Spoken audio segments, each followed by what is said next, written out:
It's great stuff. You're very welcome. Pretty darn close. Yeah. All right, Karen, whenever you are ready. All right. And let's bring the January 5th, 2023 organizational meeting of the Town of Webster government to order. Let's do the pledge of allegiance. I pledge allegiance to the flag of the United States of America and to the republic for which it stands, one nation, under God, indivisible, with liberty and justice for all. Dolly, could you do roll quickly? Councilman Hardy? Here. Councilman Abbott? Here. Councilwoman Cody? Present. Councilman Cahill? Here. Councilwoman Nguyen? Here. Town Attorney Genesi? Present.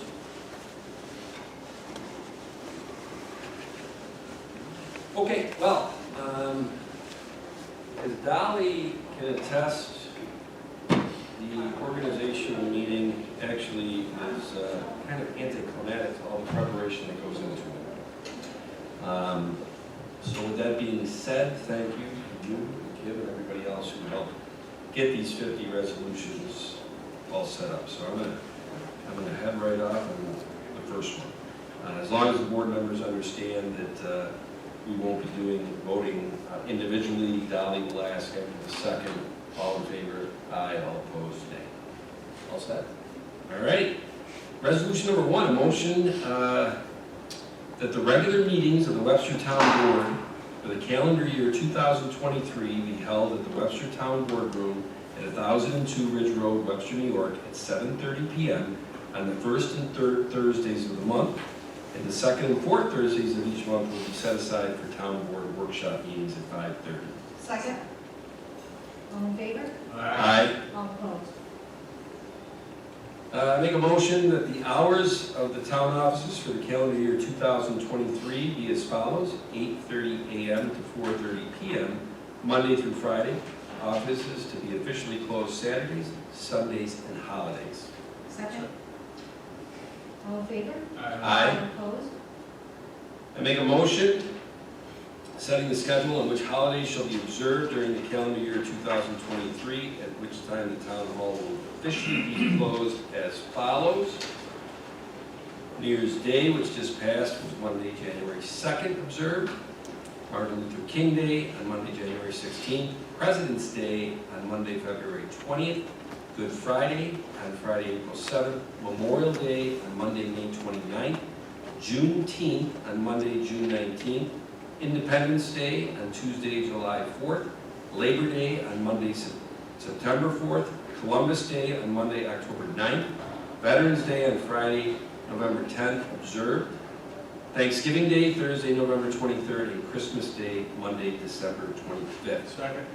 All in favor? Aye. All opposed? I make a motion that the Webster Herald be designated as the official newspaper of the town of Webster for the year of 2023. Second. All in favor? Aye. All opposed? I make a motion that the following officers and employees of the town of Webster will be allowed mileage in connection with the official business of the town at a rate of 62 cents per mile.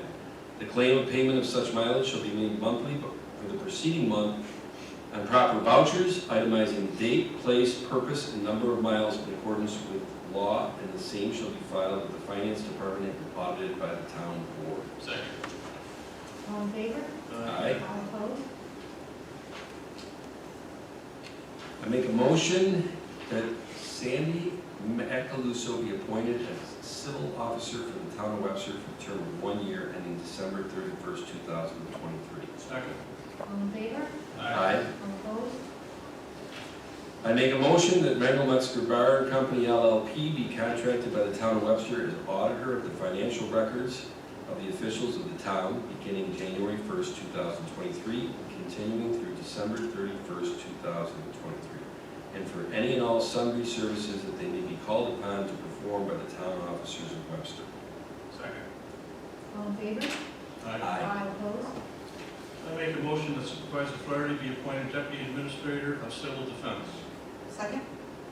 All in favor? Aye. Opposed?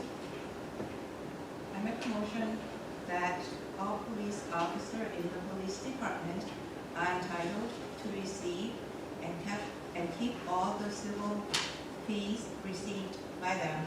This duty to be performed on off-duty hours. Second. All in favor? Aye. All opposed? Move that the town board act as the town board of health when necessary during the year 2023, that Supervisor Flaherty be designated as president and Councilman Abbott be designated as secretary of such board. Second. All in favor? Aye. All opposed? I move that a blanket bond for the following officers is set forth by hereby approved as to the amount, form, sufficiency, and surety thereof, the cost of said bond being a charge upon the town of Webster. And the town attorney has examined this bond and reports to the board that it is sufficient as to form, that it will be examined and approved by the county attorney, that this bond is to be filed with the county clerk. Thomas Flaherty, supervisor; Thomas DeSalvo, town justice; Dorothy M. McGuire, town clerk; Dorothy M. McGuire, receiver of taxes. Officers of the Webster Police Department: Barbara Hollins, animal control officer; Paul Adams, director of finance; Christopher Bilo, commissioner of parks and recreation. Second. All in favor? Aye. All opposed? I make a motion that the salaries for the employees on the general fund and library fund, highway and sewer funds will be paid bi-weekly. Second. All in favor? Aye. All opposed? I make a motion that the salaries for the elected, appointed, and employed persons in the town of Webster during the year of 2023 be pursuant to the schedule filed with the town clerk and in accordance with the 2023 town budget. Second. All in favor? Aye. All opposed? I make a motion that should there be an association of town meeting in New York City in 2023, town officers shall be allowed to attend. Actually, and necessary expenses incurred, transportation, lodging, food, and miscellaneous up to maximum of the budget amount by them in attending this meeting shall be proper charge to the town of Webster. Second. All in favor? Aye.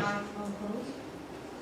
I move that Supervisor Flaherty be appointed as the town representative to the New York State Association of Towns meeting for 2023, and that Attorney Genesi be appointed as the town alternate representative. Second. All in favor? Aye. All opposed? I make a motion that Supervisor Flaherty is authorized to hire such additional assistants and replacements as may be needed by the town offices. Second. All in favor? Aye. All opposed? I move that the town board act as the town board of health when necessary during the year 2023, that Supervisor Flaherty be designated as president and Councilman Abbott be designated as secretary of such board. I think we already did that. Yeah, that's all right. So I move that the following 17. I move that the following banks be designated as depositories for the town funds in 2023.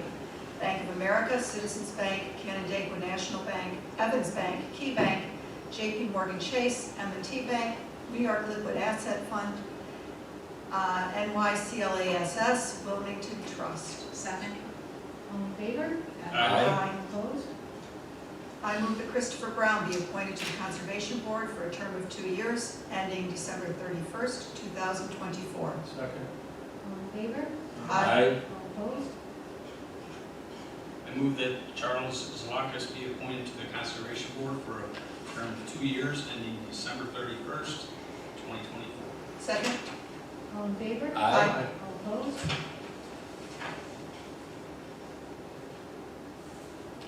I move that Michael Dumanuco be appointed Chair of the Webster Conservation Board for a term of 1 year, ending December 31st, 2023. Second. All in favor? Aye. All opposed? I move that David Malta be appointed a member of the Webster Planning Board for a term of 7 years, ending December 31st, 2029. Second. All in favor? Aye. All opposed? I move that Anthony Kashani be appointed chair to the Webster Planning Board for a term of 1 year ending December 31st, 2023. Second. All in favor? Aye. All opposed? Victoria Saluro be appointed a member of the Assessment Review Board for a term ending September 30th, 2027. Second. All in favor? Aye. All opposed? I move that Mary Alice Moore to be appointed a trustee of the library board for a term of 5 years, ending December 31st, 2027. Second. All in favor? Aye. All opposed? Move that Matthew Clark be appointed trustee of the library board for a term of 5 years ending December 31st, 2027. Second. Aye. All in favor? Aye. All opposed?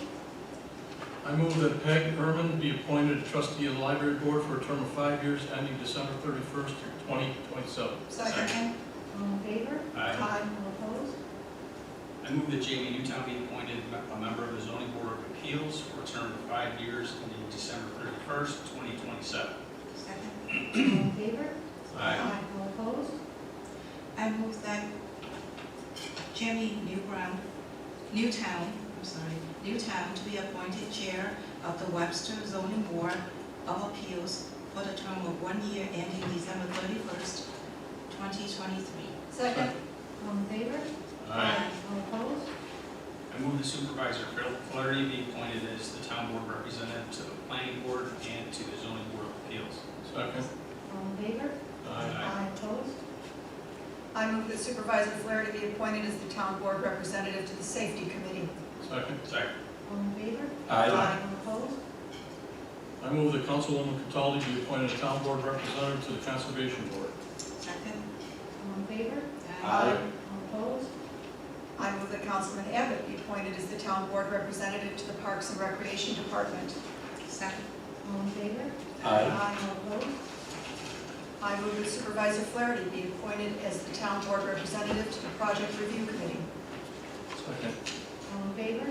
Aye. All opposed? I move that Councilman Cataldi be appointed to the town as the town board representative to the police department. Second. All in favor? Aye. All opposed? I move that Councilman Cahill to be appointed as the town board representative to the Webster Emergency Responder Council. Second. Second. All in favor? Aye. All opposed? I move that Councilman Abbott be appointed as the town board representative to the Highway Department. Second. All in favor? Aye. All opposed? I move that Councilwoman Cataldi be appointed as a town board representative to the sewer department. Second. All in favor? Aye. All opposed? I move that Councilman Abbott to be appointed as a town board representative to the assessing department of the Assessment Review Board. Second. All in favor? Aye. All opposed? I move that Supervisor Flaherty be appointed as the town board representative to the Public Works Department. Second. All in favor? Aye. All opposed? I move that Councilman Wynn be appointed to the town board representative to the departments of town clerk and receiver of taxes. Second. All in favor? Aye. Opposed? I move that Councilman Cahill be appointed to the town board representative to the finance department. Second. All in favor? Aye. All opposed? I move that Councilman Cahill to be appointed as the town board representative to the Information Technology Department. Second. All in favor? Aye. All opposed? I move that Councilwoman Wynn be appointed as a town board representative to the Webster Museum and Historical Society. Second. All in favor? Aye. All opposed? I move the supervisor Flaherty be appointed to the town board as a town board representative to the justice court. Second. All in favor? Aye. All opposed? I move the supervisor Flaherty be appointed as the town board representative to the human resources department. Second. All in favor? Aye. Opposed? I move that Councilwoman Wynn be appointed as a town board representative to the Webster Library. Second. All in favor? Aye. All opposed? I move that Supervisor Flaherty be appointed as the town board representative to the Cable Access Department. Second. All in favor? Aye. All opposed? I move that Supervisor Flaherty be appointed as the town board representative to the Webster Economic Development Alliance. Second. All in favor? Aye. All opposed? I move to authorize the supervisor to allow the highway department to perform work for the sewer department and the parks and the recreation department at various locations throughout town. Second. All in favor? Aye. All opposed? I move that adopt a resolution effective 12/31/22 to make the following actions. Adopt the New York State minimum wage for Webster part-time employees making less than $14.20 per hour. Adopt a 50-cent compression adjustment for Webster part-time employees making less than $15.70 per hour. And third, adopt a 2% cost of living increase for Webster part-time employees not receiving an increase for minimum wage or compression. Second. All in favor? Aye. All opposed? And that concludes the 50 resolutions. We have 4 more items. Interestingly enough, Councilwoman Cataldi, I know when we were going to get your business cards made, you said, I don't want to assume anything. Will you be appointed as, or asked whatever to be the deputy town supervisor? I said, there's a better chance of snow and hell than that not happening. Well, I didn't want to get them printed ahead of time. That's true, I didn't yeah. want to, you know. So I'm announcing that Patricia Cataldi will be appointed as the position of deputy town supervisor to serve at the pleasure of the supervisor. Thank you. I don't know, well, thank you. I don't know what I would do without her or the next one, Supervisor Clary. I'm announcing that Paul Adams will continue as the town of Webster Finance Director to serve at the pleasure of the supervisor. I hope you will accept. I don't know why she would accept, but I think it's because she likes you, John, the candy that you bring in. But Ken Doyle will continue as the secretary to the supervisor to serve at the pleasure of the supervisor. She's really the glue that holds it all together. Yeah. Yeah. Very insightful person, I tell you. Very patient too. Yes. No comment. None. And last but not least, I did reach out to Lynn Barton. I don't know how long she has been our Webster historian, but she would love to be it for 2023. So she will continue as the Webster historian to serve at the pleasure of the supervisor. And that concludes the January 5th, 2023 Town of Webster Government Organizational Meeting. Now, it is 7:16. I will tell you this, I learn something new every day, and Attorney Genesi told me, do you know that if you have a town board meeting scheduled for 7:30, you cannot start it early? You can start it late, but you can't start it early. So, we have a few minutes here, and I would like to, at this time, pursuant to New York Public Officers Law 105, subsection 1, I'm going to say it's 1A, 1D. D is in David. Discussions regarding proposed pending or current litigation. Yes, that's what I'm going. I'm going to make a motion that we go into into executive session based on that. Second. All in favor? Aye. All And, opposed? okay, and I would like to invite Attorney Genesi and Finance Director Paul Adams and Human Resources Director Brayton Conner to be at that executive session. Now, there is, the beam is, in this room is the bane of my existence. I think we have 6 people in the room, well 5 and then less the cameraman. Do it one of 2 ways. You can step outside, or if you guys want to sit in here, we'll go into that small, it looks like they're going to step outside. These are wonderful people. I love them. First time I ever got thrown out of here. You know, sometimes it won't be the last. Been thrown out of parks, but never a meeting. Yeah? Yeah. Thank you. Well, I would guess we will be starting the regular board meeting at 7:30. No, that's, Okay. Yeah, I know. Well, Happy New Year, everybody. Yeah. I learned something new in the first couple days of my 4th year of supervisor. That Attorney Genesi told me that if you schedule a meeting, town board meeting for 7:30, The way I see it. you cannot start it early. That's against the law. You can start it if you want. And based on us having to finish up our organizational meeting for 7 o'clock tonight, some unfinished business, I apologize that we're going to be starting this meeting at 7:36. So, I am going to bring the Thursday, January 5th, 2023 Webster Town Board meeting to order. Let's do the Pledge of Allegiance. I pledge allegiance to the flag of the United States of America and to the republic for which it stands, one nation, under God, indivisible, with liberty and justice for all. Now, can you do a roll call, please? Supervisor Flaherty? Here. Councilman Abbott? Here. Councilman Capelli? Present. Councilman Cahill? Here. Councilwoman Wynn? Town Attorney Genesi? Present.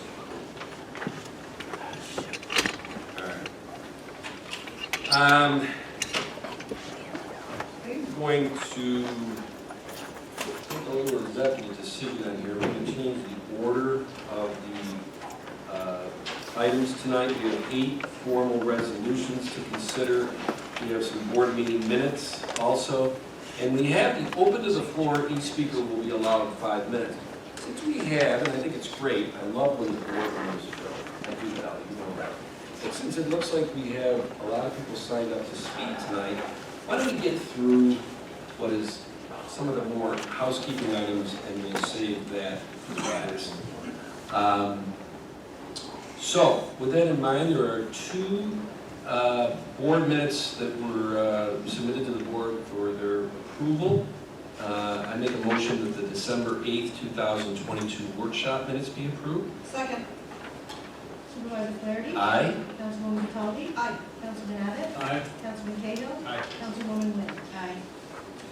And I make a motion that the Wednesday, December 14th, 2022 town board meeting minutes be approved. Second. Supervisor Flaherty? Aye. Councilwoman Wynn? Aye. Councilman Cahill? Aye. Councilwoman Capelli? Aye. Councilman Abbott? Aye. All right, and Patty, look at the bills, I right? did, I reviewed the bills and I found everything to be in order. I would move that we pay them. Second. Councilwoman Capelli? Aye. Councilwoman Wynn? Aye. Councilman Cahill? Aye. Councilman Abbott? Aye. Supervisor Flaherty? Aye. Now, I'm going to play a gut feeling on this one, but I'm going to skip number 2 for now because I know that there's a presentation and you got some materials there. Oh, yeah, that too. You can tell the New Year's is, got me rusty. I also did review the prepaid warrants as submitted by the Director of Finance, Paul Adams, and I make a motion to approve those. Second. Supervisor Flaherty? Aye. Councilman Cahill? Aye. Councilwoman Wynn? Aye. Councilwoman Capelli? Aye. Councilman Abbott? Aye. So we'll skip over item number 2 for now. And Art, I think you're here to discuss 3 and 4. And 5. Yes, you are. Let's start with number 3, rejection of all ferric chloride solution bids received on December 21st, 2022. We sent out, we spoke, I think, the last meeting, we sent out the RFPs for our chemicals used at the water treatment plants to try to lock in some pricing. For ferric chloride, we received 3 responses. 2 were no bids, 1 were actually, was actually a bid. We had asked for a 2-year contract term. With just 1 bid, we would like to rebid and adjust the terms to 1 year and possibly with another 1-year option. Speaking with the chemical suppliers, that may, with volatility in the market, maybe might be more willing to do that in 1 year. So I would move that we reject all ferric chloride solution bids received on December 21st, 2022 for the wastewater treatment plant. Second. Councilwoman Capelli? Aye. Councilman Abbott? Aye. Councilman Cahill? Aye. Councilwoman Wynn? Aye. Supervisor Flaherty? Aye. Well, because 4 is pretty much the same as 3, just a different chemical, right? It is. We had, again, 3 responses. 1 was a no bid. The 2 remaining proposals we did receive did not give us a long enough term. 1 was only for 3 months of security. Okay. So we're going to rebid that as well. Any questions, Dennis? Okay. Then I make a motion to reject all sodium hypochlorite bids received on December 21st, 2022 for the wastewater treatment plant. Second. Supervisor Flaherty? Aye. Councilwoman Capelli? Aye. Councilman Abbott? Aye. Councilman Cahill? Aye. Councilwoman Wynn? Aye. number 5 is a resolution to amend and to adopt the amended Town of Webster sewer lateral maintenance policy, which was adopted, I think, on 10/5. The only thing we've added was the scaling of, or descaling of pipe that was less left off. It was left off, should have been added in. It's added in there now. Because there's scale in the pipe, it's a maintenance item, it's not the town's responsibility. Any comments or questions? It was very helpful. So with that being said, I make a motion to adopt the amended Town of Webster sewer lateral maintenance policy as presented. Second. Supervisor Flaherty? Aye. Councilwoman Catali? Aye. Councilman Abbott? Aye. Councilman Cahill? Aye. Councilwoman Wood? Aye. Josh, is this you or is it Paul? Be me. Okay. This is pretty much a housekeeping item. Our fire marshal visited the mobile home park at Sunset Valley and performed the annual inspection and found everything to be in order. So we recommend renewal of the annual mobile home park permit for 2023. And we do have a note from Andrew that he did recommend that renewal. I would move that we approve the renewal of the mobile home park permit for the Sunset Valley Manufactured Home Community for the calendar year 2023. Second. Councilwoman Catali? Aye. Councilman Abbott? Aye. Councilman Cahill? Aye. Councilwoman Wood? Aye. Supervisor Flaherty? Aye. Number 7, I'm going to make a motion to declare the following item for transfer from the assessment department to the community development engineering, a table, tag number 02805. Second. Supervisor Flaherty? Aye. Councilwoman Wood? Aye. Councilman Cahill? Aye. Councilwoman Catali? Aye. Councilman Abbott? Aye. All right, Josh and Barry, what table and where are you putting it? I don't even think it's really a table. It's a small workstation that's in the Sandbar Library so that we have 2 stations to work at, yeah. But because there's no drawers, it's not a desk, it's a table. Fair enough. We'll learn something. In the last, or number 8 tonight, any comments, Art? You're just doing some spring cleaning in the winter? Well, you know, I will talk about this. So this is basically demolition of a mixing room at the water treatment plant. This equipment has been unused for almost 20 years. This is demolition that the staff can complete in the wintertime. It's great work for them, and it prepares us for our upcoming renovation. And it's work we don't have to pay anybody to do. We can do it in-house, and actually we generate some scrap metal value out of it as well. I would move to declare the following items for recycling from the sewer department. Coleman Power Make generator, tag 2011, Pulsomatic 7660 stroke activating pump, tag 2063, Pulsomatic 7660 pump, tag 2064, Pulsomatic 7660 pump, tag 2065, another 7660 pump, 2066, another 7660 pump, 2067. Plow mixer, old, 106, not on the asset list. Another one, 107, not on the list. Mineric Power Make, old, also 108, not on the list. Plow mixer tag 2071. Second. Councilwoman Catali? Aye. Councilwoman Wood? Aye. Councilman Cahill? Aye. Councilman Abbott? Aye. Supervisor Flaherty? Aye. Okay, that completes all of the agenda items except for item number 2, and also the open to the floor for each speaker to be allowed up to 5 minutes. So, here's what I would like to do. I'm assuming, and you don't want to assume anything, that it's not because you had nothing to do on Thursday night, you said, hey, let's go out and go to a town board meeting. I'm going to guess that several people are here for the resolution consideration discussion to 959 5 Mile Line Road. Would that be accurate? Correct. Correct. Okay, I'm just here to say hi. well, that's good. All right. So, here's the thing, we got several people that signed in. And usually when we have people come in, I like to be at the door and just say, hey, if you sign in, we're assuming you're gonna get up at the podium. However, if we get to your name in the order that you signed in and you decide that you don't want to get up to the podium, you always have, you know, that option to not get up there. It's the podium of death, the terror you called it, right? The succulent makes it succulent. now just the podium of slight trepidation. Right, well, you can thank Deputy Supervisor Cataldi for the succulent. So I want to just make sure that, because I didn't get a chance to tell everybody that out there, there might be people out in the audience tonight that do want to take the podium, but we don't have their name here. So the names we do have are Dorothy Fate, Mike Solway, Dan Dalton, Gail Bender, not reading certain, Len Kermack? Levi Permit. Levi, I like that. Diana Davis of the Succulent Davis family.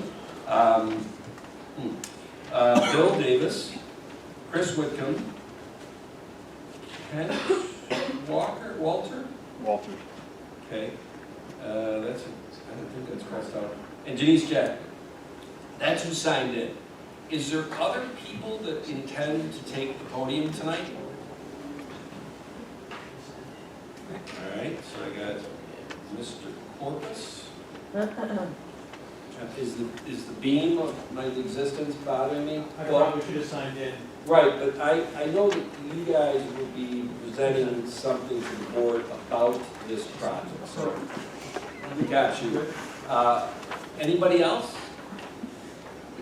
Okay. Is anybody else? No, that's it. I don't have any other thing to say on that. So,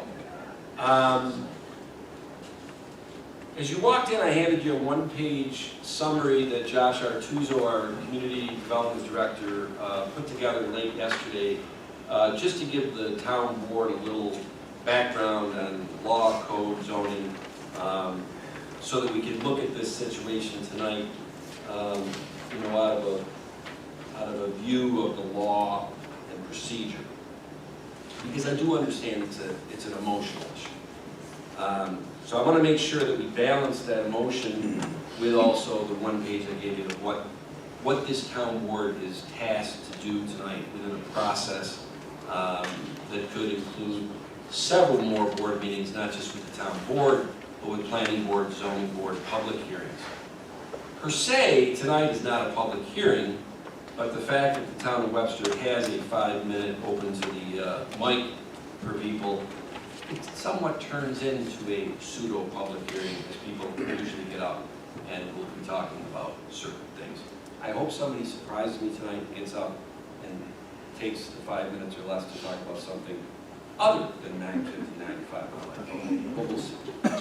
So, with that being said, I'm going to have the open to the floor section start right now, and we go in order of who signed in. So, Dorothy Fate, you are up first. And as Dorothy makes her way, this is the worst part of my job, is running this timer for the 5 minutes. Because there's no nice way to say if you come up against that 5 minutes, can you finish up? So, please be kind. I'm going to start it right now. Dorothy Fate, 742 High Tower Way.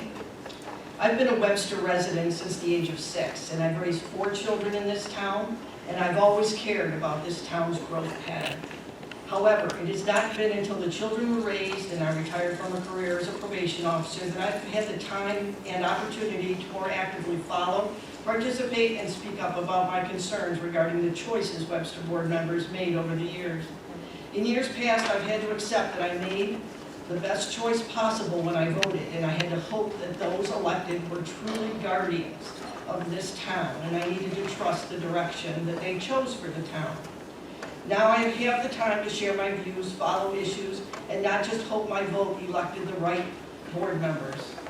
I challenge you now to remember that there are many residents in Webster that are in the position I was in 30+ years ago. And just because they can't squeeze one more thing into their day does not mean that they are not lamenting the loss of large parcels of wonderful undeveloped fields, woods, and meadows.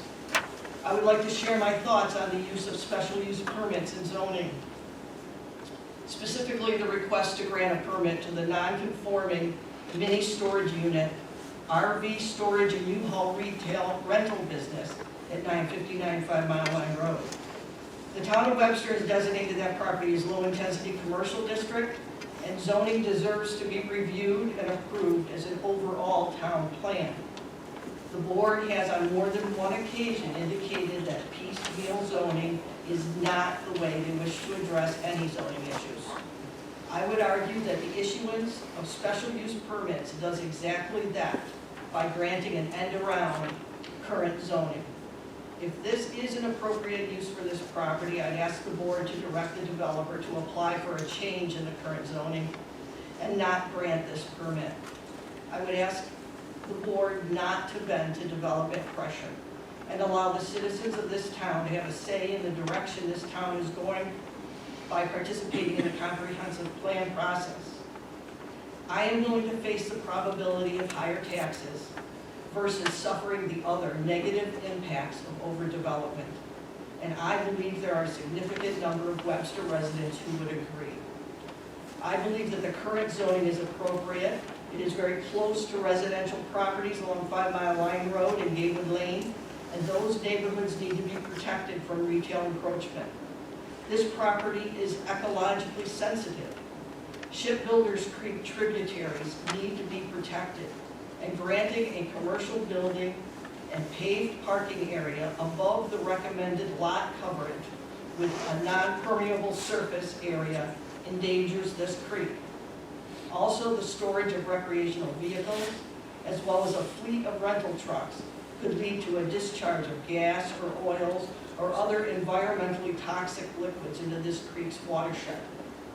Everything comes with a cost, and protection of our environment is worth the cost, in this voter's opinion. Thank you. Dorothy, thank you. There you go.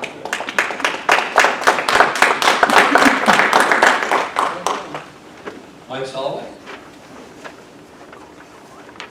And Mike, Dorothy did it in 3 minutes and 15 seconds. Oh, You don't get her extra. I'll tell you, you can't get her extra minute and 45.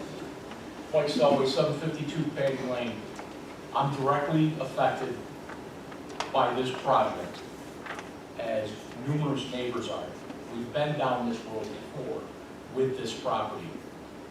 Back around 2010-ish or so, Mr. Coombs wanted to change his property to entire commercial property. There was a backroom deal done. The front portion that is commercial now, and then the rear portion that was left as R3 residential. My particular property, if you look on a plat map, I back up to Route 104, portion of my property. My backyard, the side of my house, my patio and everything else looks directly into the tree farm. By this listing that they have for this property, they're calling it a 4-story building. It's not a 4-story building, it's a 5-story building. Because you have to add mechanicals to the building. That adds additional height and makes it a 5th-story building. That makes it almost 55 feet in height. I will be looking directly at this monstrosity in my backyard, listening to trucks and forklifts going beep, beep, beep, beep, beep when they back up. It's a 24-hour facility in a residential area. It's surrounded on 3 sides with homes, Patty Lane, Gatewood Lane, and 5 Mile Line Road. You're stuffing commercial monstrosities in residential areas, and when is enough enough? This is ridiculous. This isn't mini storage. You could call it what you want, but a 5-story building is not mini. I don't care how you want to sugarcoat it. It's not mini, it's big.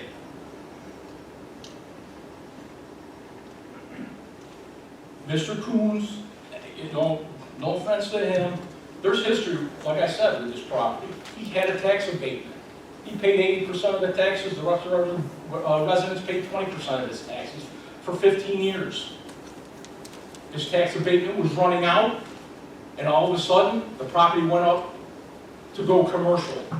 He came to the town board and asked for it to go commercial. For years, he's been trying to sell that property. He's got a property with a flood zone area in the northeast corner of the property that is in that triangle, 5 Mile Line Road. Where's all that water going? Where's it all going to get directed to? Because I can tell you right now that Runoff Creek on 5 Mile Line Road isn't going to handle it. Okay? It's not going to handle it. There's plenty of other commercial property here in Webster that is vacant and that is for sale, where it would be more conducive for this facility to go. I mean, they can literally go right across the street at Lowe's. The property's for sale over there. Big sign, for sale. Guess what? There's no houses over there. It backs up to the expressway. Why are we stuffing commercial property into residential areas? Now my price, the value of my home is going to be devalued. When you look out the back door and you see this 5-story building, the developer's going to tell you, no, it's a 4-story building. It's a 5-story building. And then the overuse of special permits for this property, you need one for the second building that's going to have to be built. You're going to need a special permit for it being over a height. And again, the definitions that you use in here, mini storage and self-storage, again, it's not mini storage. Yeah, it's self-storage, but it's a self-storage building. It's not like a 2-story building. It's just like the one that's over on 250 by the railroad tracks in a commercial district. This is an LC2 district. This wasn't designed for that. Not that size. Remember what I said was the worst part of my job, Mike? Yeah, I know. Time's up. Okay, don't worry. Dan will give you your info. Okay. Thank you, Mike. Yeah. All right. I'm assuming that Dan is going to give us an earful is next up. Dan Dalton. I don't know.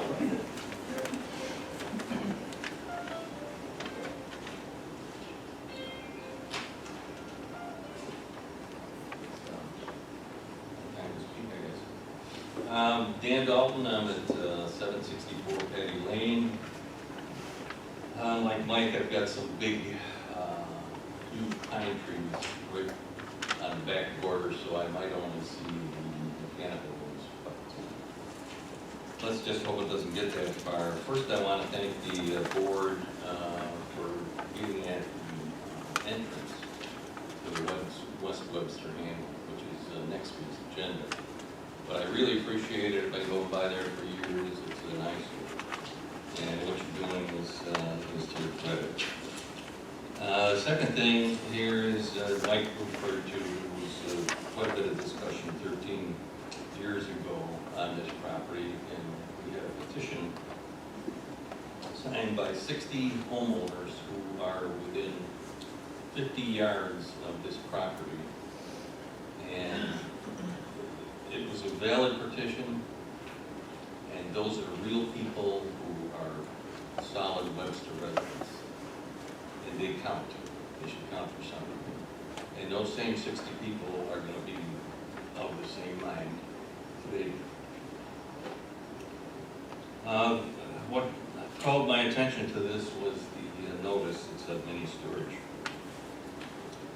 I see that the town board can vote no and not refer this to the planning board. And it says right here, you can take no action, right? That was on your handout.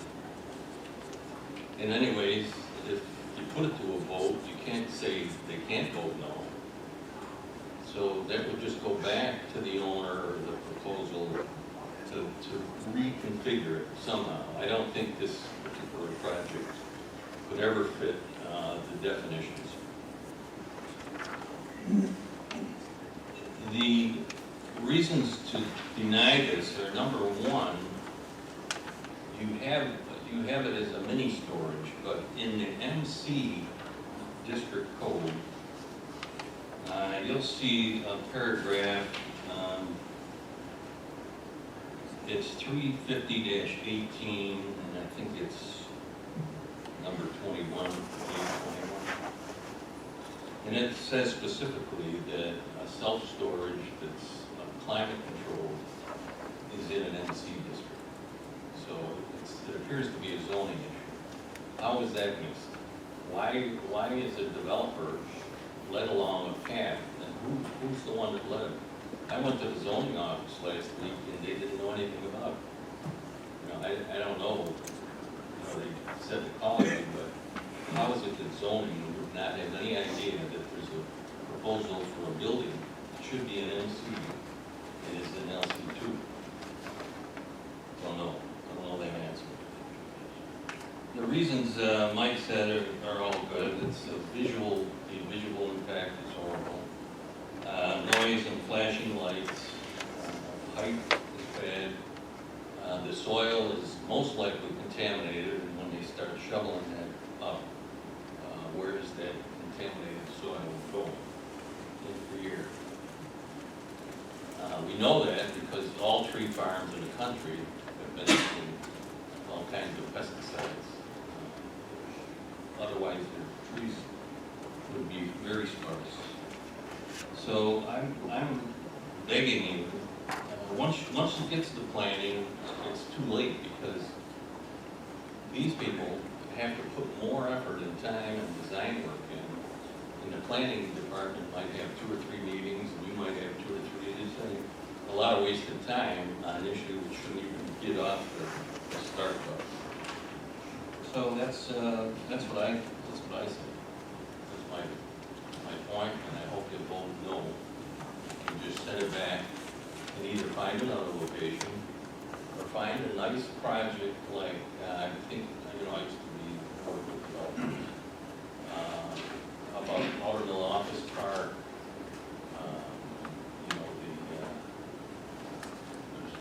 there's a number of beautiful office parks around that look like they fit into residential. And that may be the answer to this. I know I talked to Mr. Keys once about a project like that, and he said there's not enough money. So, thanks, Dan. Thank you. That's my alarm going off to say, quick. All right, Gail? Yep.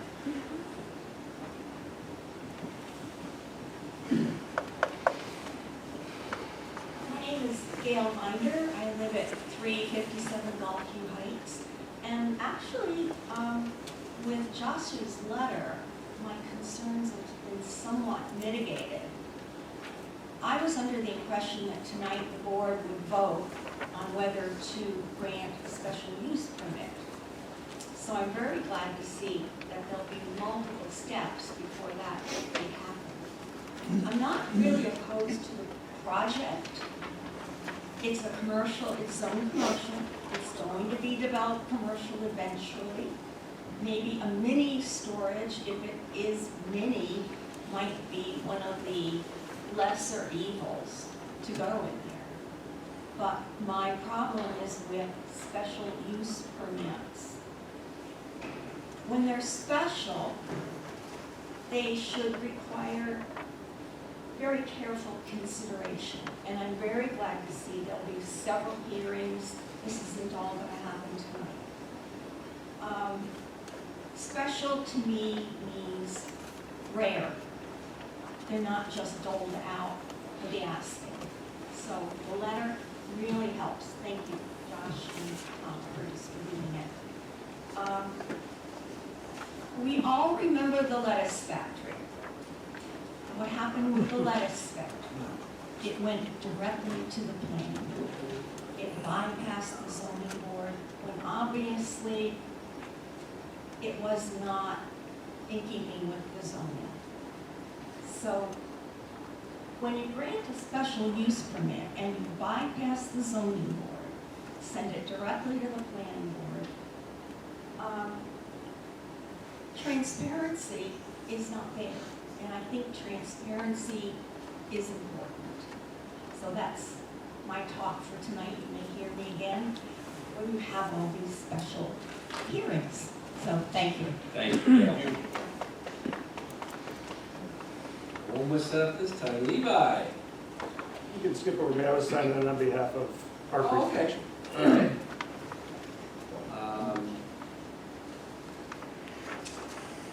Diana. Can I go last? I want to be a summative speaker. Please. What did you say? Summit? Tie it together.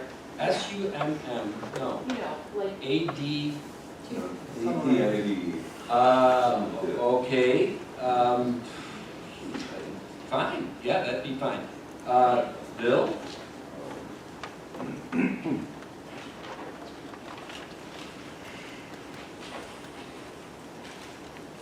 won't take a lot of your time, this book is just for reading for the most part. My name is Bill Davis, I live at 942 Gatewood Lane, and I'd like to correct some misconceptions. I think I heard somebody say there's residents all around us to the north, east, west, and south. There are no houses to the north of this project, there are no houses to the east of this project on a 5-mile line. I think if my house is next door to this project, I am the one that would be most affected, impacted, or whatnot. I don't have a very big problem with it. I've been in Webster for 35 some odd years. Realized when I moved in that that tree farm would not last forever. Held no illusions about that. In Webster, you sell your souls to get more tax money. Just wanted to say that there does appear to be a bit of issue with variances and concessions that may have to be made. Public service is not always a position of authority, but it is always one of responsibility. And that's responsibility to the code and to the townspeople. Really have no major problems with the design that I've seen laid out. They do have a proposed building B that I'd rather see the loading dock on the north side rather than on the neighbor's side.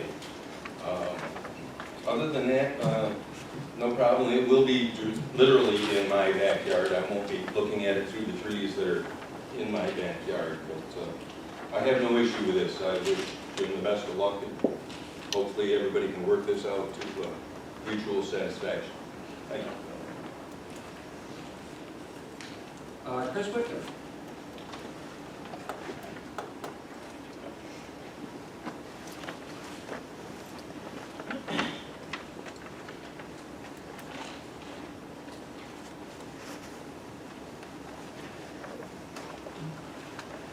Hi, it's Chris Wickham, 948 Gatewood Lane. Be directly affected by this. Building D will probably be within 100 feet of my house. I've lived in this town my whole life. My family is one of the founding families of this town. I've known the Kunzes for my entire life and been friends with them. I was one of the people at the previous meetings 15 years ago that suggested maybe he should be able to break it off and have a front end zone so that it wouldn't be affecting everyone. They wanted to open the cul-de-sac. It just wasn't going to happen. This is primarily the same thing. This does not fit this neighborhood whatsoever. There's a giant self-storage unit that was just built behind Brewstertown Ridge Road. It's not even being built up. Why do we need another one? And the U-Haul portion of this is not just U-Haul rental trucks. I'm under the impression they're going to have the pods, and that building D is going to be for storage of those pods. Plus you have all the maintenance, and someone mentioned the chemicals. What happens with all the chemicals? Where does that runoff go? Into that creek. When they plow the parking lots and salt them in the wintertime, all that salt, where does that all go? Into that creek. And special use permits should be for special use. This is not special use. I agree that he should be able to develop or sell the land, have something done there. But this does not fit whatsoever. It's a giant building, all the parking lot. And to just ram it and bypass everything is really ridiculous. So I'm gonna, propose like someone else did the board right now, just chip this down and say, go back and find something different to put there. There's plenty of other land in this town that would be suitable for such an operation. Nothing. Thanks, Chris. Karen Walton?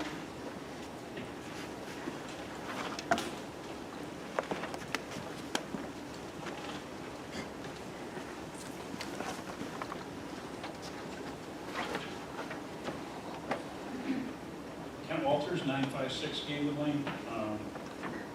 Not completely prepared tonight, but just a couple thoughts that I had. A couple things I wanted to make sure that were taken into effect.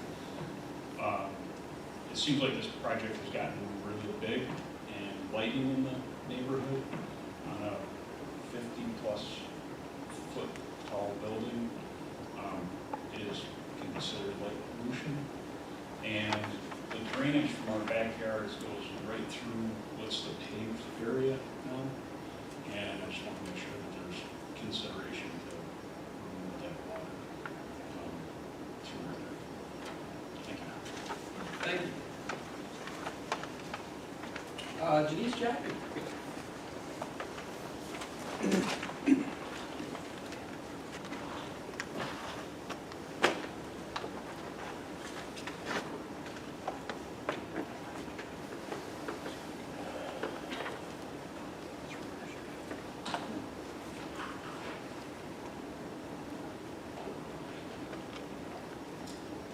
Denise Jackman at 27 Westover Drive. And my message tonight is, I've been watching you.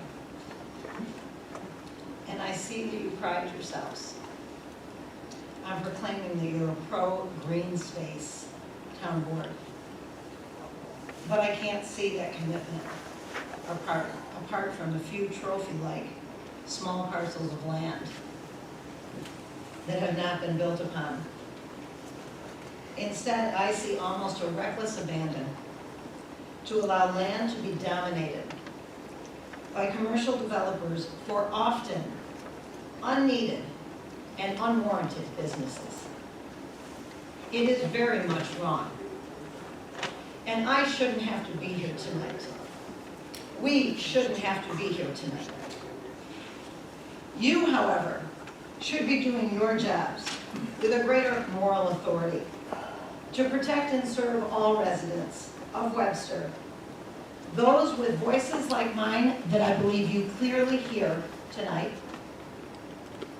and those that cannot speak for themselves, the wildlife population, who are consistently marginalized, if not completely disregarded, by this board's decision-making 95% of the time in favor of making more money and greed. Resulting from this greed, animals, the silent residents of Webster, are often left without a viable habitat. Once having destroyed their habitat, as this parcel of land up for discussion is known to have wildlife, by allowing or having destroyed their habitat by endless development, you leave them to walk around an existing neighborhood or troll around a parking lot. These are not habitats. You dream of endless economic growth, even in the case of choosing to open this precious parcel of wooded land for yet another storage unit. If this unnecessary addition to Webster is allowed to go through, this will make 3 such businesses within a 2-mile radius. The one behind Brewster's, I bet the paint is not even dry yet, because I live over there. You also have one on North Avenue, as well as the U-Haul truck business, whatever that is. And I would say, how dare you? How dare you continue to champion yourselves as caring for open space preservation when the true evidence of such a claim is nowhere in sight? You as elected officials representing all residents of Webster have a duty and a moral obligation to understand the urgency of an ongoing shrinking habitat dilemma for most of our beautiful wildlife population. Again, I say, you posture yourselves as being on the front lines of protecting open space and thereby protecting animals.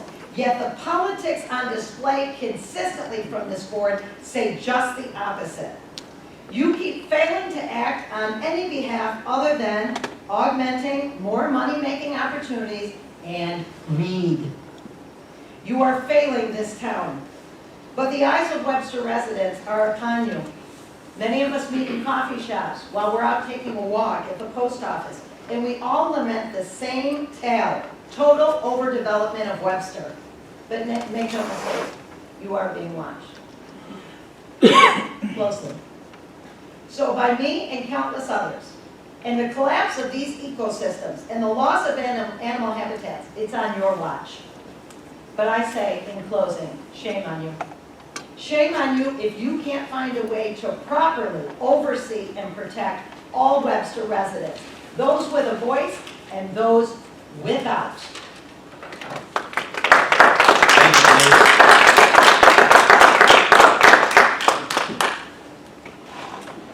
And that is what makes our democracy ripple loud. I think it's fantastic that you can get up and speak your mind. You live in the greatest country in the world. Ken Corpus, you're next.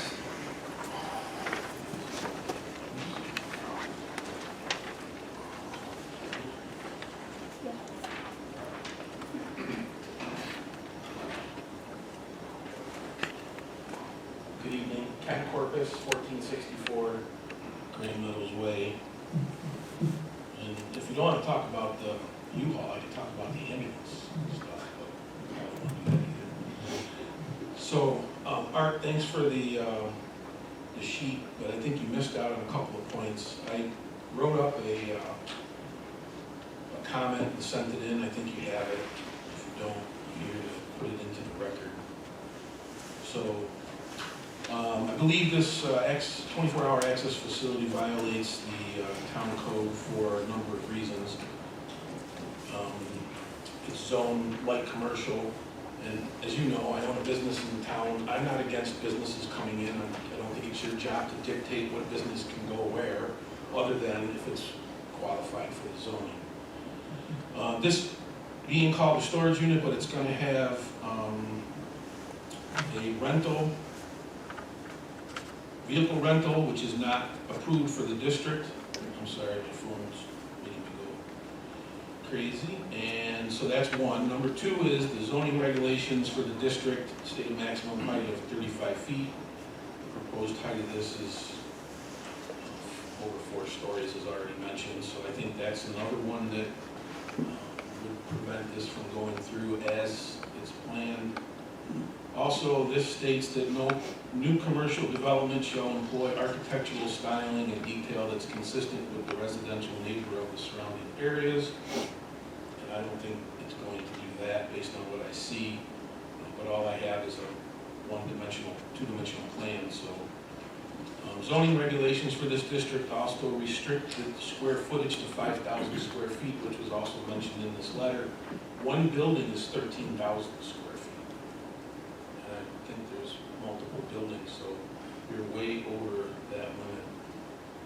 And the fifth reason, the zoning regulations for this district limit the maximum lot coverage to 20%. And unfortunately, with the document that was online, I can't read the numbers and calculate it, but my eye seems to think that it's well over 20%.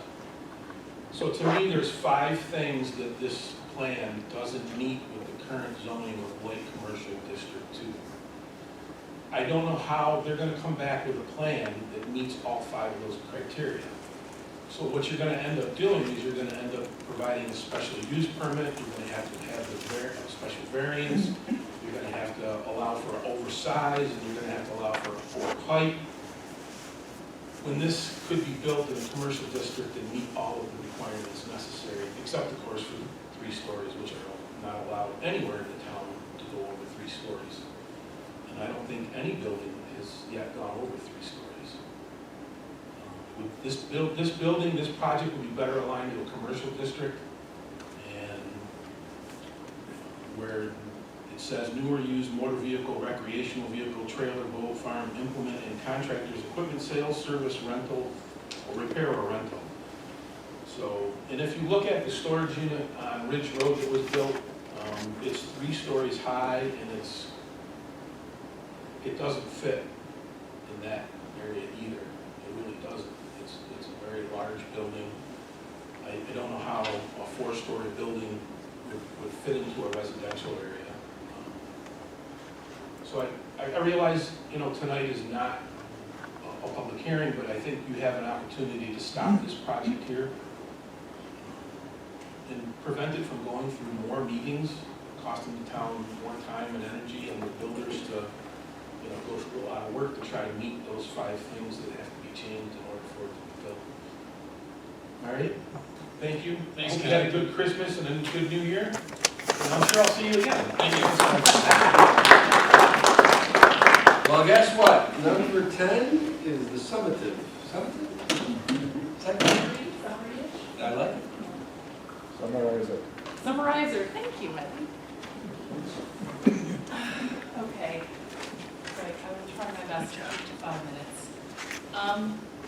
So clearly, I think, by the attendance that we've got tonight and the attention that this has been receiving, this is obviously an emotional issue. And Tom, like you, I think facts are important. So, I'm going to start just by summing up some of the facts tonight. Number 1, I think it was mentioned, this is a use which is in the zoning of a different zoning district. So that makes me uneasy. I find that problematic.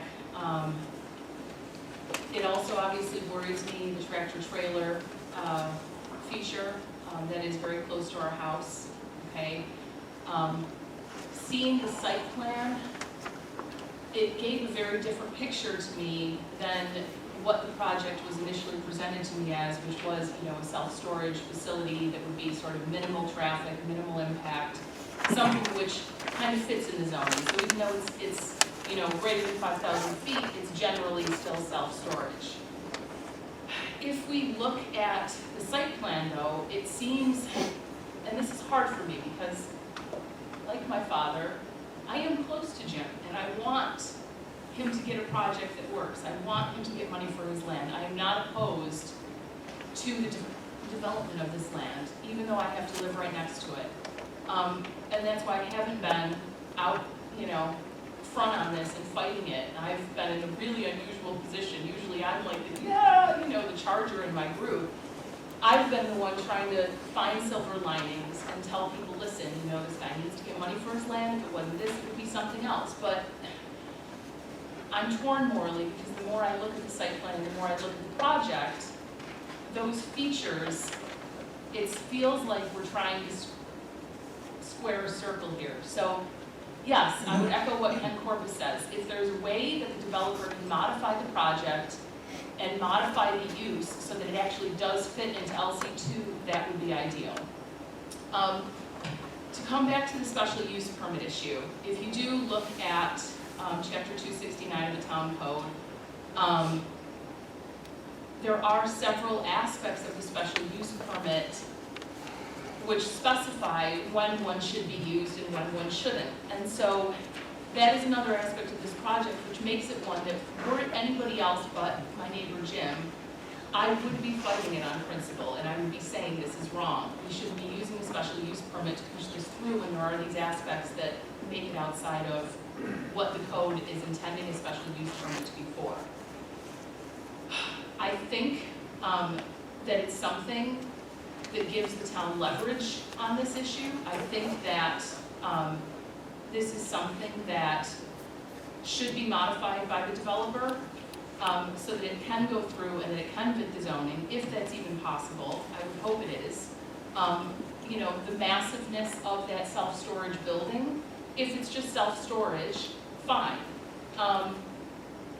Are there any, again, I don't know, I'm not a developer, but are there any ways that they can mitigate the project in terms of reducing the non-permeable surface area? Can they increase the bufferage on all sides? Can they ensure that there are specific features within that buffer area where the native vegetation will be in place? Can they make it more than 50 feet on all sides, not just my side? Can they make it so that the deer can get around to 4 Mile Creek? I've grown up next to this property. I have an emotional connection to it, but I also have an emotional connection to my neighbor. I was talking to my cousin earlier because I was helping with the college application. We talked about love thy neighbor as thyself. So it's difficult for me to even get up here and say these are aspects that I'm finding problematic, but I wouldn't be true to my own conscience if I didn't say that I don't believe that it's right for a special use permit to be approved with these existing characteristics that make it inappropriate. Those characteristics need to be first mitigated and modified before this goes through. And the town has that option. It doesn't have to go straight to the planning board at this stage. Thank you, guys. Thank you, Thank Deb. you Thank for you. the succulent. $1. All right. Problems are solved. I'll buy it. All right. Okay, I'm gonna guess that Levi and the crew, want to show something about this project.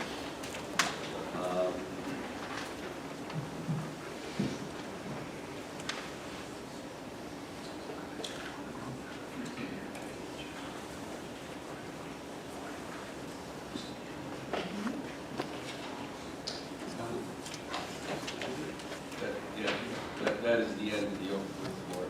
We are now on to consideration of this resolution to refer it to the planning board. The town board needs to get some more education. Good evening. Thank you, Supervisor and town board members. My name is Mike Ritchie from Hostage Engineering, representing the applicant on this project.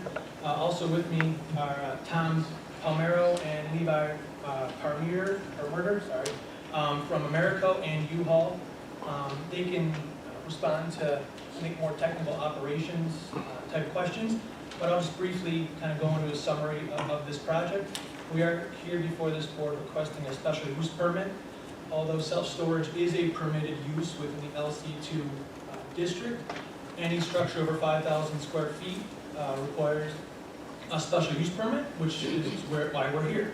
We understand that this is a long process. This is not the end, but just the beginning. The concept plan that we have prepared, I shouldn't say we, Americo has prepared, is the ideal layout for their operations. We understand that there's going to be a lot of discussion with the town and residents and boards regarding specific details. For example, one of the issues that I heard the residents discuss about was traffic. I believe that this use is a very low traffic generator. In fact, in your application materials, Americo provided trip generations based on the numerous sites they have across the country. Their average daily trips to a U-Haul center is 31 trips on a weekday and 53 on a weekend. Now compare that to other permitted uses that could be built in this district, say a restaurant or potentially a gas station, given a special use permit, that could be in excess of hundreds, if not thousands of trips, on a day. So in terms of the impact to the neighborhood from a traffic standpoint, I believe this is probably the lowest impact that you can see be built here. In terms of the setbacks and how the site is laid out, we have shown the plan meeting all applicable setbacks and it meets all buffers. We do understand that we will have to go to the Zoning Board of Appeals for a height variance as well as a use variance for the rental of vehicles. That's a few steps down the road. We do have a wetland that is in sight, which has been delineated and will not be disturbed by this project. There is an area of floodplain, that will be impacted by the parking lot, which will be mitigated per the rules, per FEMA, with proper compensation. We will also provide stormwater management, landscaping, to meet the state's rules. And there also will be improvements to the existing traffic signal, where all traffic will be forced to go through the existing traffic signal for the Lowe's. So there won't be any traffic, near the residential homes. I know some of the residents discussed their concern for how close this would be to some of their properties, and I looked it up briefly while I was sitting there. This property will be subdivided at actually the LC2 and residential district line. So the proposed location of the building, will be plus or minus 500 feet to the nearest structure on Peggy Lane, and approximately 200 feet to the closest house on Gateway Lane. We understand any development is going to cause concern to the neighbors, so we're here to be good applicants, to work with the residents, to work with the town, to come forward with a project that I think everybody can be proud of. So I know this isn't really a Q&A with the town board, but be happy to answer any questions you have. Thank you. Mike, I wouldn't need putting just yet. Sure. So earlier in the meeting, I handed out a one-page kind of summary that Josh Artuso put together. Kind of succinctly put down what, on one page, what this process would be. And Gail Bender was the one person who said, boy, she was glad she read that because she thought that we were issuing a special use permit tonight, which we're not. Right. We're just asking that this be referred to the planning board to really get into the process, because right now it's a concept plan. The town really hasn't had a chance to even thoroughly review it, and we feel a lot of the details that I think the residents have spoken to will be sorted out through that process. And I hope it comes through on that one page that there'd be at least a couple of public hearings if the town board does refer this on. It would definitely have to go to the zoning board of appeals for at least two things, because you said, yeah, yeah, thank you, Charlie. You have the variance in the height. What was the other? Well, there's two areas. There's 5,000 Area, square right. feet and the stories and then the Stories. use variance. Right, It's not right. the use.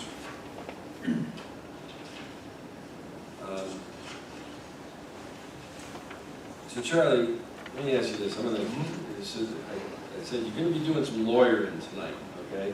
Would you agree with the bold statements on the one-page handout that the town code requires that the application at this stage should go to the town board for an initial review? The town board can take one of the following actions: take no action, request that the applicant modify the application and resubmit, or refer the application for review to the planning board and start the process. Yeah, so that's correct. That's right. Sketch review That's plan. right out of 269-19.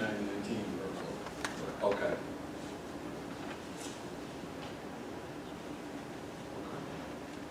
Does any of the board members have any questions for Mike? Yes, I do. Before we get into, I don't have any questions regarding the code. I reviewed the code. I reviewed all the documents. I've read everyone's posts on social media. I've listened to everyone here. Thank you very much for showing up and coming in today. I guess I had a couple questions regarding the short environmental assessment for Part 1 project information. Under number 2, it says, the question is, does the proposed action require a permit, approval, or funding from any other government agency? And I believe it does require a special use permit, and you wrote no on that. So I was just curious about that. And under number 5, is the proposed action a permitted use under the zoning? And you checked not applicable on that, so I was wondering why that was checked not applicable. Is the proposed action consistent with the predominant character of the existing built natural landscape? And you said yes. I would tend to disagree with that. will the proposed action result in a substantial increase in the traffic above the present levels? You said no. My question is, have you done a traffic study? Do you plan on doing a traffic study? I know you alluded to other U-Hauls across the country, but do you have a traffic study done for this area?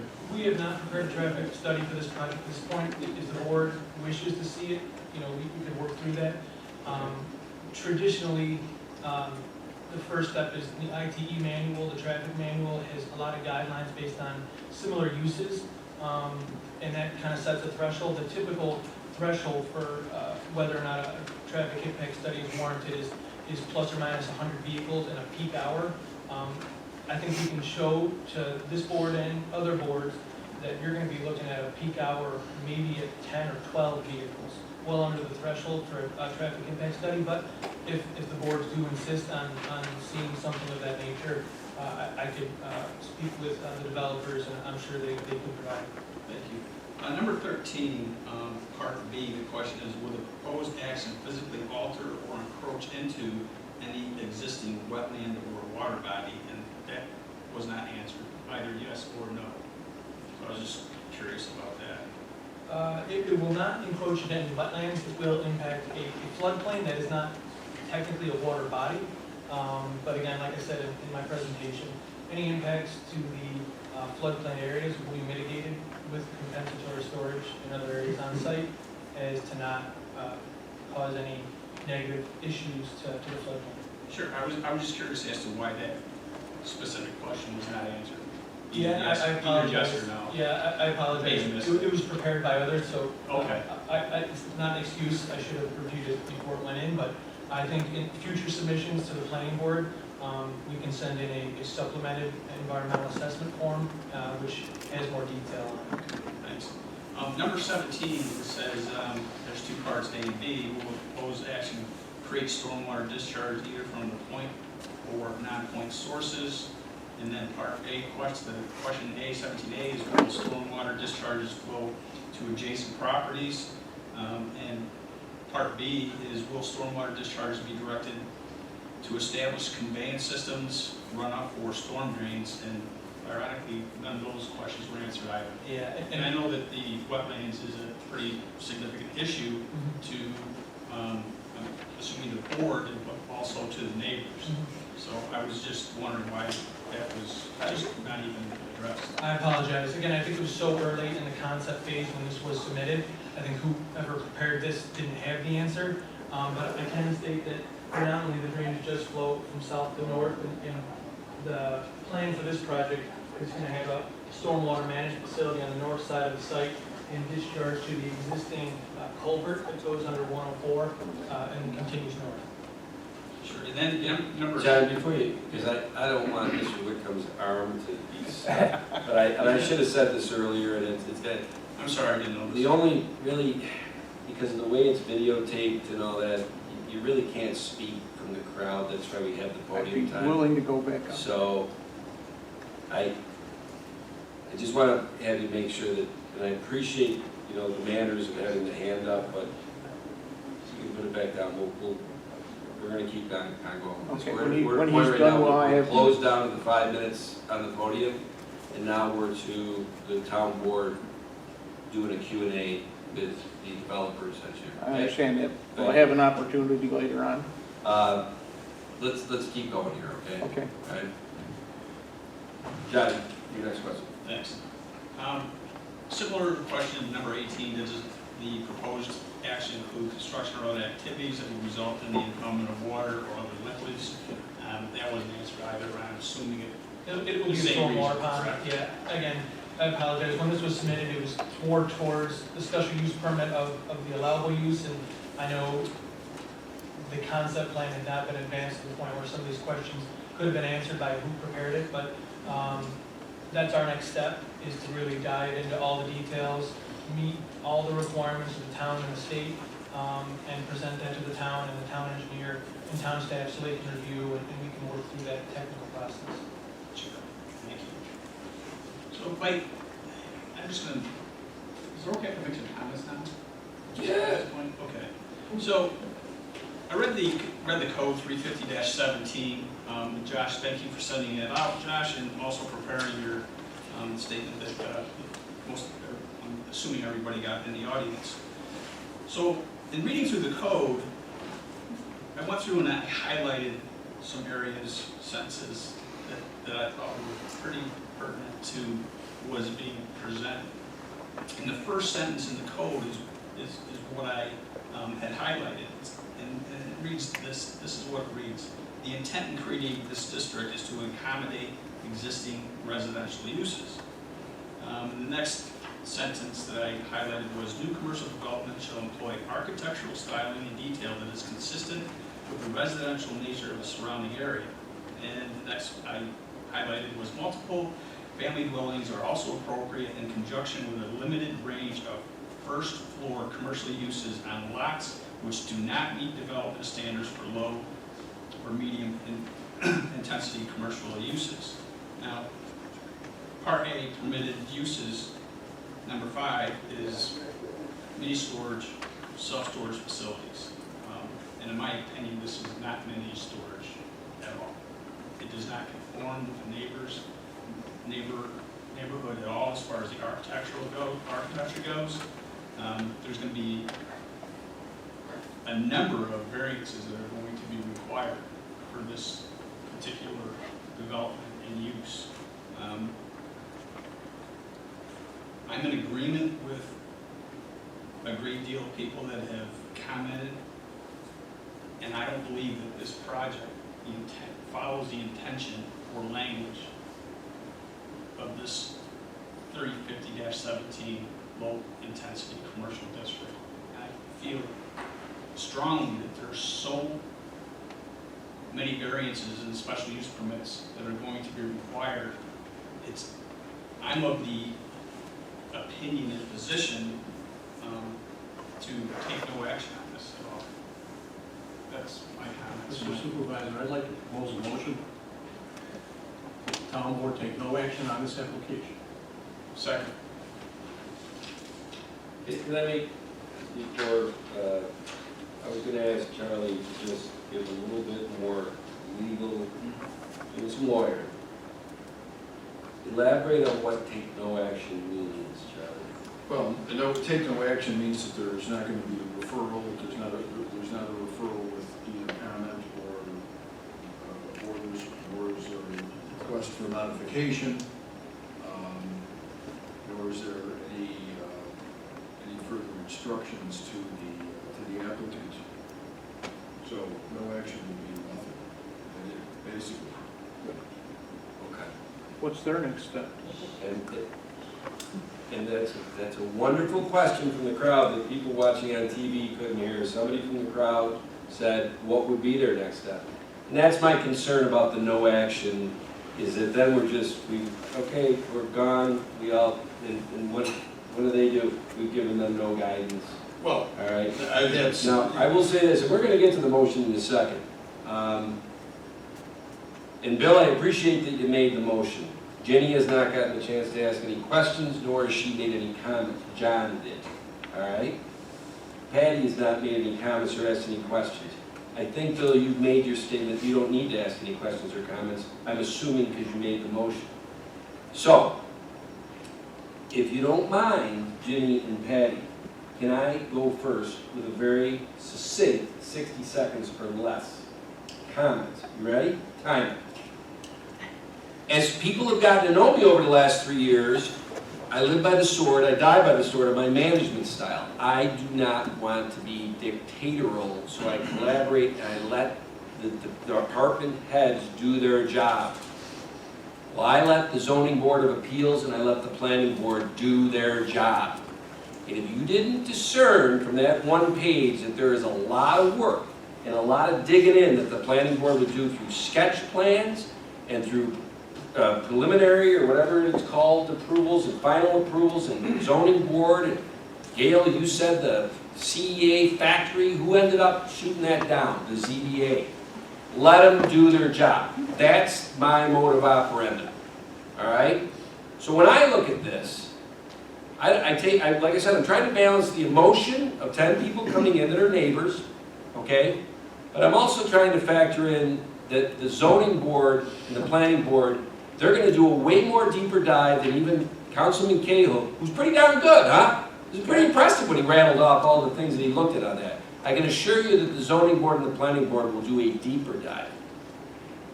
If they go through all that, and maybe they give them guidance on what to truncate it down to 3 stories. I know I'm over 60 seconds, all right? And I don't care. Maybe they tell them these things. Maybe they counsel them on the water, the 20% coverage, all this. We do a no action. We gave them nothing. And we also decided that we don't need a zoning board and a planning board because we are omnipotent as a town board. So, we're going to be comments and questions. I'm going to be very honest about this, okay? I would rather see it move along in the process. In fact, Josh, can I ask you something? Most towns of this size, does it start at the town board to refer something like this on to the planning board and zoning board?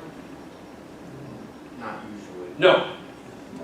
Because it ends here.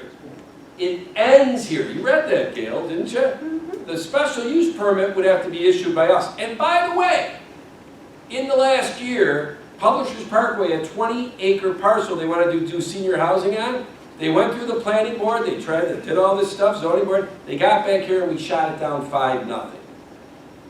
That's when the town board has the last say. I get concerned the town board having the first say. And I have a lot of concerns the town board having the first say when the first say is no action, and as Attorney Genesi just said, we've given no counsel or input to the developer and the engineer. I find that odd, but that's my management style. So, Patty, after my 1 minute, I'll say it metric time, okay? Or Jane, by all means, you guys can ask as many questions or make the comments you want, and then we have a motion out there. And we have a second to that motion. So we have 2 votes right now for no action. Patty or Jenny, the floor is yours. So I think that Councilman Abbott and I might be in the unique position in that 13 years ago, we were both sitting on this board when it came to us for a reason. So we, like many of the residents who've come up to speak tonight, have the same history with it as you do. I would disagree with the supervisor in that we've given the developers no guidance. I think they've probably heard an earful of guidance tonight, perhaps not from us, but from everyone who lives near this project. I have concerns with it as well. It does not meet my concept of mini storage. I also noted in the application, I heard a lot of people talking about a 24-hour facility. I do see that it's, at least the hours of operation you presented are not 24 hours. So I just want to give you that. I get that. I have all the same concerns that all the residents do, and my concern with sending this on to the planning board is that they're going to get so far down the road, much like it did with the property on Publishers Parkway, and we're going to go through that whole process and come back to us, and I will tell you that before I could approve a special use permit, I'd have to see major modifications to this project. So I am giving you some guidance from where I'm sitting and my feelings on this. I also want to add just one more thing if I could. As I looked at this and I looked at the entire application and I gave it some thought back to the 13 years ago when we did rezone this, my concern is if we go too much farther down the road and there are any variances granted for this, we're just diluting what we did 13 years ago. And I think we just keep making concessions to the point where it doesn't mean anything anymore. And I'm She kept it in the mirror. No. Jenny? Well, excuse me. Well, anyway, I'm honored and I'm privileged to be up here and to be the voice of all of you. And I deeply thank you for every single one of you to come here and give us your input. As a town board here, we all trying to do our best to do what's best for our community, what's best for our constituents. We're not doing it for ourselves, like I said, I'm honored to be here and to represent you. And I thank you, for your presentation and everything. But as where I'm standing, yeah, we need more time. We need,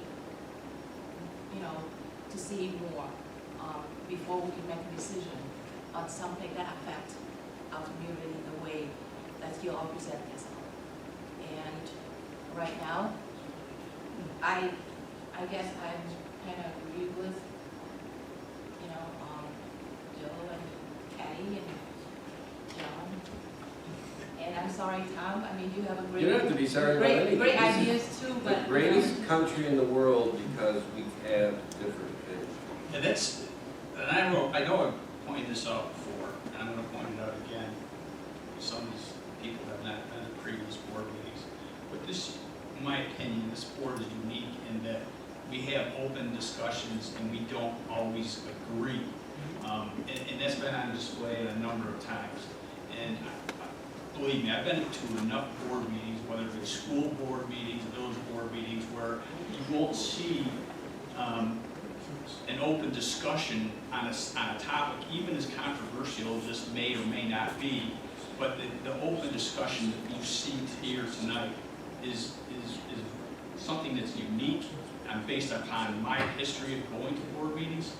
And I'm proud of all these board members, and I'm proud to be a part of this board for that one reason, is that we do have these debates and discussions, and they're not taking place, behind the scenes. We're having the discussion open, which is the way it should be upon listening to the input that we've received from our residents and from the developer. And it's good. I love seeing this. I really do. And I appreciate the participation tonight, too. So, take two. You want to do it again? I believe that this I thought you were going to make the should be a motion. motion to take no action. Okay. Second. Councilman Abbott? Aye. Councilman Cahill? Aye. Councilwoman Wynn? Aye. Councilwoman Tomlin? Aye. Supervisor Serrano? I gotta make friends tonight, but nay, for the reasons I gave. Yes, 4-1. Not a good politician, I'm not sure. I could just go 5-6. You know what? This isn't for me. But I said what I said. And one thing you'll notice I didn't say tonight. Did you hear what I said I thought of the project? I was taught when I got in this position that Mr. Kashadi's back there. We're not supposed to influence the zoning board of appeals or the planning board, right? Never have. So I'm not going to talk about what I think of this project. Never have. Because if it ever comes back to me for special use permit, and whatever you guys do with it, if it ever comes back, then I'll talk about what I think about the project. Well, that concludes tonight's meeting. Thanks for participating in. I'm also a lifelong Webster resident. I work for U-Haul, and I'm a little upset that nobody would even let us get to the next step to show you guys what we can do. And I appreciate that, but if you've been sitting here, you might have been behind the beam. The no vote, or the no action, which I said I was concerned gives you no guidance. I think Deputy Supervisor Vitaldi summed it up very well, that there has been guidance given. And We want to work with the neighbors. I gotta say this, we're done. Okay? So, thank you, everybody. That concludes tonight's board meeting, the public side of it. I'm making a motion to go into executive session.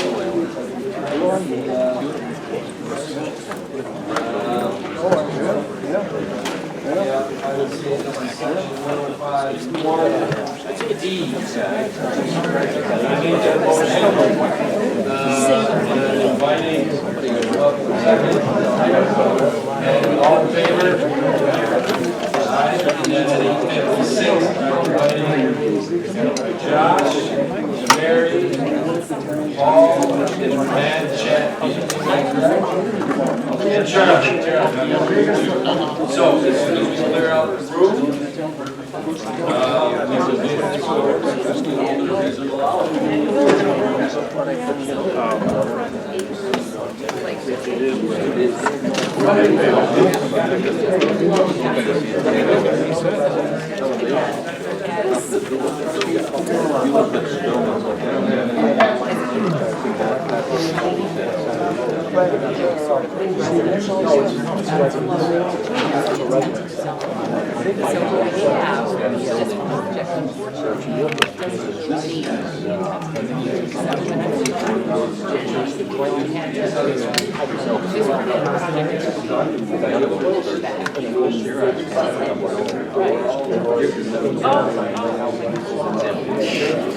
They want to at least